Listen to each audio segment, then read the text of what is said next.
류재진, 임현묵, 권순현, 권순호, 신유진, 윤성진. 이름을 부르는 것에는 마법과 같은 힘이 있죠. 제가 이름을 부르니까 여러분들이 눈빛이 흔들리고 아주 당황하는 것을 읽을 수 있었습니다. 이름을 불린 사람뿐만 아니라 불림받지 않은 사람도 무슨 일인가 싶어서 하던 일을 모두 멈추고 굉장히 집중하는 것을 확인했습니다. 제가 왜 이름을 불렀을까요? 이름 불리신 분들은 그 이유를 아시겠습니까? 아무 이유 없이 불렀습니다. 그냥 이름을 불리는 것이 이렇게 큰 힘이 있다라는 것을 알려드리기 위해서 한번 불러봤습니다. 여러분 요즘 TV 프로그램 중에 놀면 뭐하니 아시죠? 거기에 신기루라고 하는 무명 코미디언이 나오는 장면을 제가 우연히 봤습니다. 이름이 신기루였습니다. 가명이죠. 이제 15년째 무명 생활을 하는 코미디언이었는데 최근 들어서 이제 조금씩 주목을 받고 있었습니다. 그분의 본명이 김현정이라고 했는데요.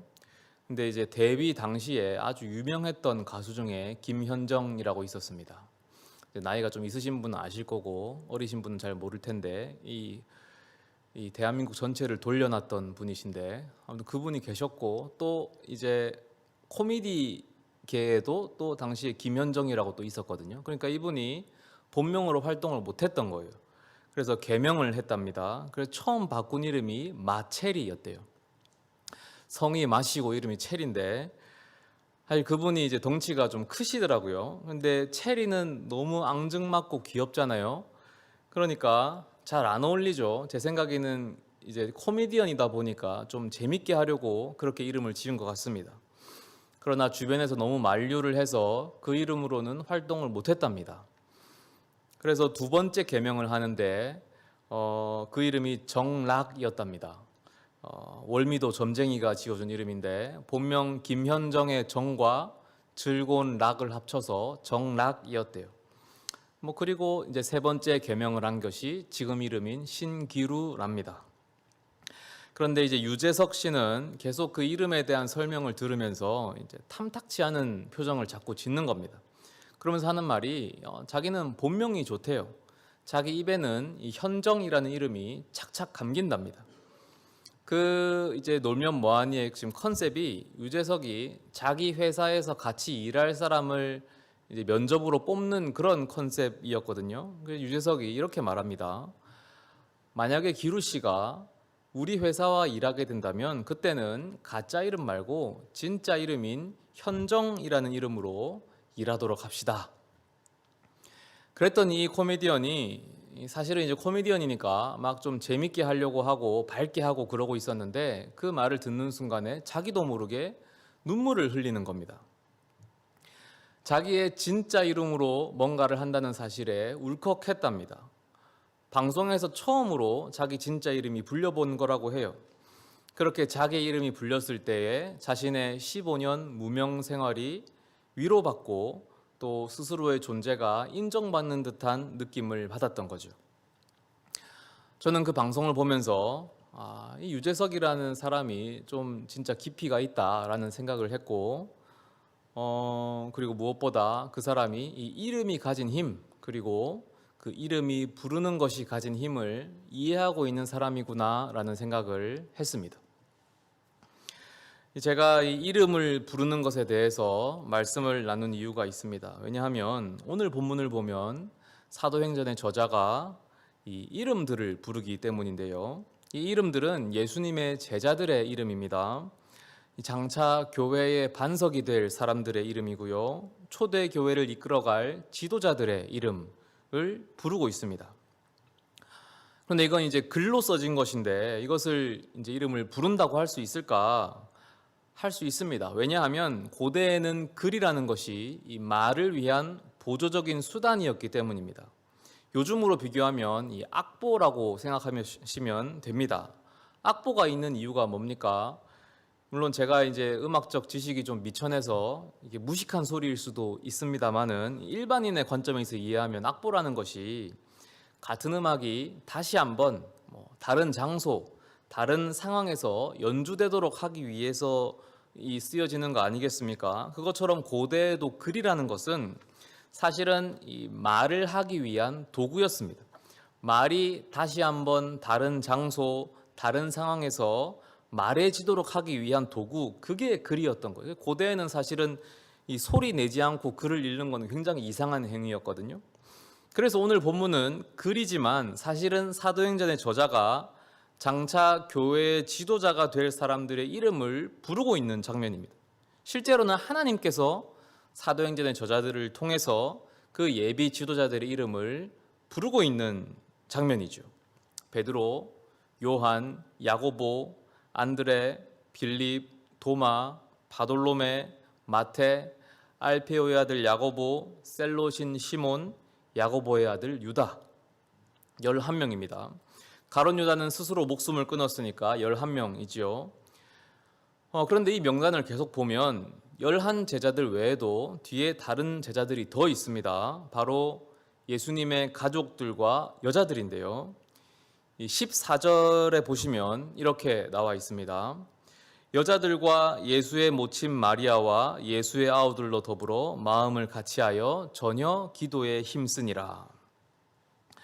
이상한 점은 여기서 여성들의 이름은 불려지지 않는다는 사실입니다. 저는 오늘 이 부분에 주목하려고 합니다. 왜 남성 이 11명의 이름은 하나하나 다 부르면서 여성들의 이름은 부르지 않았을까? 물론 그 당시에 여성들은 인격적인 대우를 못 받았습니다. 그게 사실이죠. 그저 소유물 정도로 물건 취급처럼 받았죠. 투명 인간. 그래서 사람 숫자를 셀 때도 여성들은 이제 이 계수에 포함하지 않았습니다. 제가 흔하게 예를 많이 들지만 오병이어 기적 때 5,000명이 배불리 먹었다고 하지만 거기에 여성들은 포함되지 않잖아요. 성인 남성만 5,000명이지 않습니까? 하지만 만약에 오늘 본문이 사도행전이 아니라 마태복음이나 마가복음이었다면 그나마 좀 이해할 만합니다. 그런데 이건 사도행전이잖아요. 그래서 좀 더 의아한 겁니다. 왜냐하면 이 사도행전의 저자는 여성에 대해서 좀 특별한 시각을 가지고 있습니다. 사도행전은 누가복음을 쓴 누가가 기록했거든요. 그래서 흔히 누가복음과 사도행전을 합쳐서 누가행전이라고 부릅니다. 이 누가가 여성에 대해 가진 시각을 누가복음 8장에서 확인할 수 있는데요. 누가복음 8장 1절부터 3절을 보시면 여기에서 누가가 오늘 본문과 좀 비슷한데 예수님의 사역을 도왔던 제자들의 이름을 기록합니다. 제가 읽어드리겠습니다. 이후에 예수께서 각 성과 촌에 두루 다니시며 하나님의 나라를 반포하시며 그 복음을 전하실새 12 제자가 함께하였고 또한 악귀를 쫓아내심과 병 고침을 받은 어떤 여자들 곧 7 귀신이 나간 자 막달라인이라 하는 마리아와 또 헤롯의 청지기 구사의 아내 요한나와 또 수산나의 다른 여러 여자가 함께하여 자기들의 소유로 저희를 섬기더라. 보세요. 놀랍게도 여기서 누가는 제자들의 명단에 여성들의 이름을 기록합니다. 심지어 남성인 12 제자의 이름은 퉁치고 생략했는데 여성 제자들의 이름은 구체적으로 기록했어요. 이게 누가의 기록 방식입니다. 누가에게 여성은 결코 엑스트라가 아닙니다. 그랬던 누가가 오늘 본문에서는 여성들의 이름을 쏙 빼버린 거예요. 왜 그랬을까? 여성들이 중요하긴 하지만 그래도 교회의 지도자까지 될 정도는 아니지 이런 생각을 했던 걸까요? 그럼 이거 여성 차별 아닙니까? 이런 의문은 누가 행전의 기록 스타일을 확인해 나갈수록 더 커집니다. 이게 너무 많은데 구체적으로 제가 몇 개만 확인해 보겠습니다. 첫째로 예수님의 탄생 이야기인데요. 이 이야기는 마태복음과 누가복음에만 기록되어 있습니다. 마태복음에서는 이렇게 기록합니다. 요셉이 마리아와 결혼을 하려고 했는데 결혼 전에 마리아가 벌써 임신을 한 사실을 알게 되죠. 그래서 요셉이 고민하다가 이제 파혼해야겠다 결심을 해요. 그때 꿈에 천사가 나타납니다. 진실을 알려줘요. 요셉의 꿈에 나타납니다. 그래서 요셉은 말씀에 순종하고 결혼을 해요. 이 이야기에서 주인공은 아버지 요셉입니다. 남성이 주인공이지요. 그런데 이 이야기를 누가복음은 이렇게 기록합니다. 아버지 요셉이 아니라 어머니 마리아가 주인공이에요. 마리아에게 천사가 나타납니다. 네가 아이를 갖게 될 것이다. 마리아가 놀래요. 제가 아직 남자를 알지 못하는데 어떻게 이런 일이 있겠습니까? 천사가 하나님에게 능치 못함은 없다. 마리아가 주의 여종이오니 말씀대로 내게 이루어지이다. 주인공이 어머니 마리아예요. 여성이 주인공이죠. 또 하나 보시면 예수님께서 죽은 야이로의 딸을 살리는 이야기, 죽은 사람을 살리는 놀라운 기적 이야기입니다. 이 이야기는 마태, 마가, 누가에 모두 기록되어 있는데요.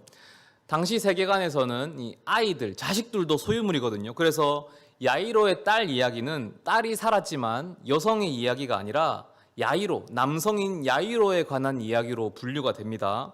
그래서 이 남성에 관한 이야기를 할 때 오직 누가복음만이 짝을 지어서 하나 이야기를 더 추가하거든요. 나인성 과부의 아들을 살리신 이야기를 추가합니다. 그러니까 여성인 과부의 아들을 살리셨으니까 이것은 여성의 이야기죠. 그러니까 남성 이야기가 한번 나왔으니까 여성의 이야기를 짝으로 기록하면서 균형을 맞추는 거예요. 누가는 이런 식으로 성경을 기록할 때에 남성과 여성을 항상 짝을 지어서 기록해요. 이 외에도 아주 많습니다. 계속하면 끝이 없거든요. 누가는 의도적으로 누가복음 전체를 이런 식으로 기록해요. 왜냐하면 그는 여성 또한 남성과 동일한 한 인간이라는 것을 강조하기 때문입니다. 여성 또한 하나님의 형상으로서 하나님 앞에서 마땅한 은혜와 권리를 누린다는 것을 이런 성경의 구조를 통해서 강력하게 보여주는 거예요. 그런데 왜 갑자기 사도행전에 와서는 그 태도를 싹 바꿔버리냐 이 말이에요. 막상 교회 지도자들의 이름을 발표하려고 보니까 생각이 좀 바뀌어버린 걸까요? 여성이 아무리 중요하다고 해도 그렇지 교회 지도자까지 가기엔 좀 너무 그래. 이런 생각을 했던 걸까요? 그러면서 한 발 후퇴를 해버린 걸까요? 그렇지 않습니다. 그럴 수 없죠. 누가 행전의 저자가 오늘 본문에서 남성 제자 11명만의 이름을 부른 이유, 여성 제자들의 이름은 생략한 이유, 그 이유는 여성들을 교회의 지도자로 인정할 수 없기 때문이 아니었습니다. 여성들을 남성보다 열등하다고 생각하고 차별했기 때문은 더더욱 아니었어요. 그 이유는 지금 부르고 있는 이 이름들이 교회를 이끌어갈 지도자들의 이름이 아니었기 때문입니다. 누가는 이제 교회를 건설하고 확장시켜 나갈 교회의 반석들의 이름을 부르고 있는 것이 아닙니다. 오늘 누가가 부르는 이름들은 실패자들의 이름이에요. 그들은 예수님의 제자로 부름 받았습니다. 그리고 3년가량을 예수님과 함께 동고동락했지요. 하지만 위기의 순간이 찾아오자 예수님을 헌신짝 버리듯 버렸습니다. 낙오했죠. 이 이름은 그러한 실패자들의 이름입니다. 예수님께서는 병자들을 고치고 죽은 자를 살리시고 귀신을 쫓아내셨습니다. 하나님의 복음을 권세 있게 전하셨습니다. 그러한 예수님의 모습을 가장 가까이서 보고 배운 것이 그들이었습니다. 하지만 내 생각과 다른 예수님의 모습에 일순간 배신하고 모르는 사람처럼 달아나 버렸죠. 이 이름은 그러한 실패자들의 이름입니다. 마가복음 14장 50절에 제자들이 다 예수를 버리고 도망하니라. 여성 제자들이요, 배신 안 했습니다. 낙오하지 않았어요. 그녀들은 끝까지 예수님 곁을 지켰습니다. 십자가 곁을 지켰고 주님께서 돌아가신 뒤에도 가장 먼저 무덤으로 용기 있게 찾아갔습니다. 그녀들은 실패자가 아니에요. 그러니까 그녀들의 이름은 굳이 여기서 부를 필요가 없는 거죠. 오늘 이름이 불린 남성 제자들이요, 지들이 염치가 있으면 내가 사도라느니, 내가 교회의 지도자라느니, 내가 교회의 반석이라느니 감히 그런 소리를 하면 안 됩니다. 예수님을 팔아먹은 배신자 집단이잖아요. 그런 집단이 무슨 염치로 고개를 쳐들고 그렇게 다닌단 말입니까? 모조리 숙청당해도 모자를 파네.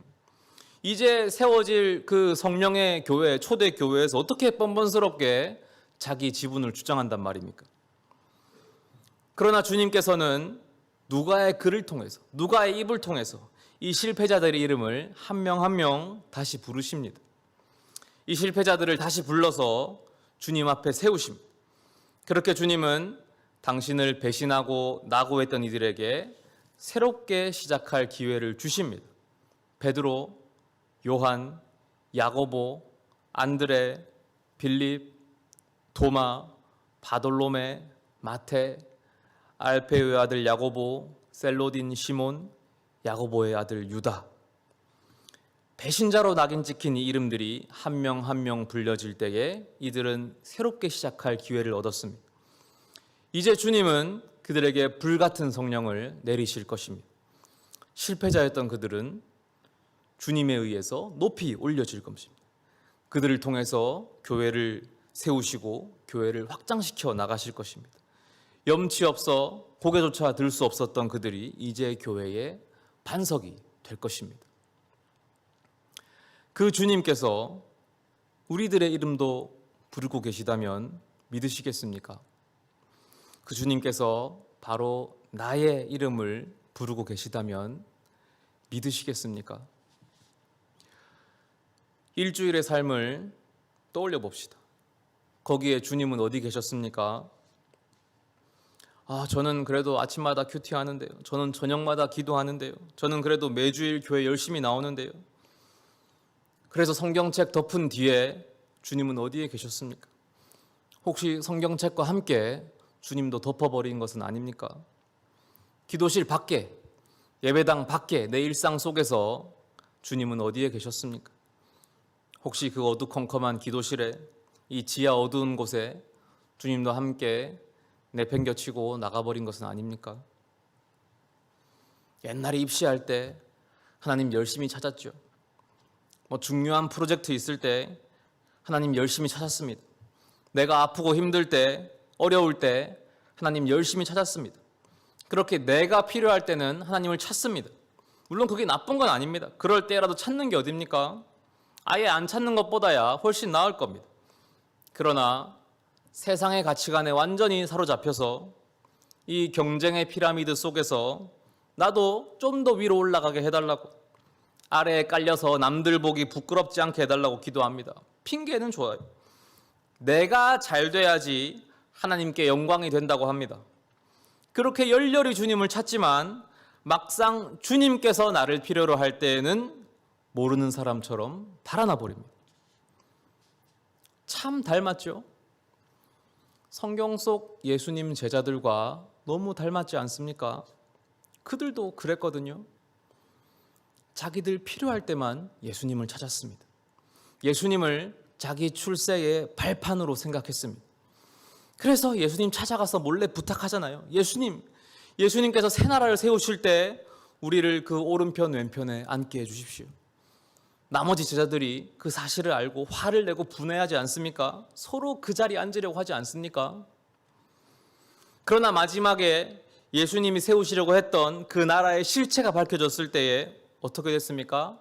한 사람도 남지 않고 다 도망갔습니다. 다 예수님 팔아먹고 떠나버립니다.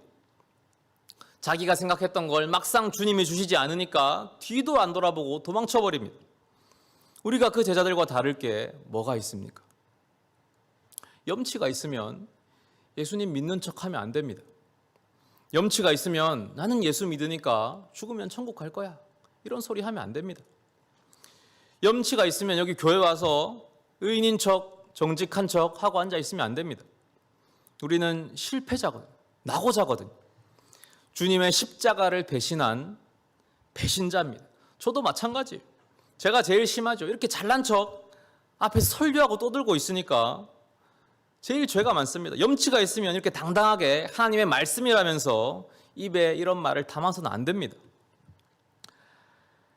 그러나 그럼에도 불구하고 우리가 설 수 있는 것은 주님께서 이런 실패자의 이름을 불러주시기 때문입니다.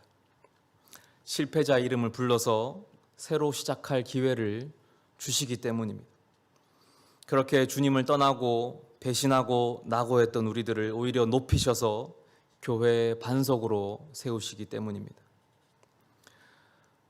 주님께 이름이 불리지 않았다면 우리 중 단 한 사람도 이 자리에 앉아 있지 못합니다. 여러분, 어떻게 지금 여기 앉아 있다고 생각하십니까? 모태 신앙으로 기독교를 믿으셨습니까? 이 종교 저 종교 고르고 골라서 기독교 선택하신 겁니까? 여기저기 고민하다가 이 교회에 정착하신 겁니까?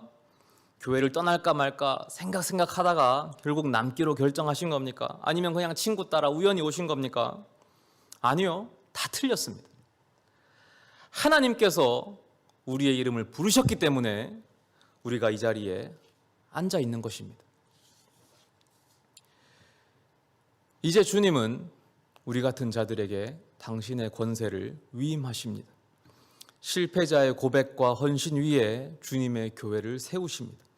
굳이 이런 못난 우리들을 통해서 하나님의 일을 행하십니다. 하나님이 직접 말씀하시면 될 것을 왜 굳이 저 같은 사람을 통해서 설교로 말씀하시겠습니까?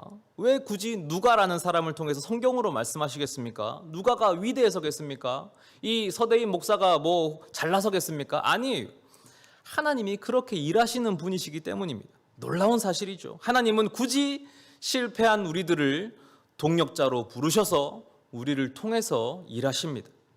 그 하나님이 여러분을 통해서도 일하세요. 자격 없는 우리들의 이름을 부르셔서 자격을 부여하십니다. 지난날을 회개하고 새 마음으로 새롭게 시작합시다. 이미 주님께서 우리들의 이름을 부르셨습니다. 주님은 준비가 다 끝나셨습니다.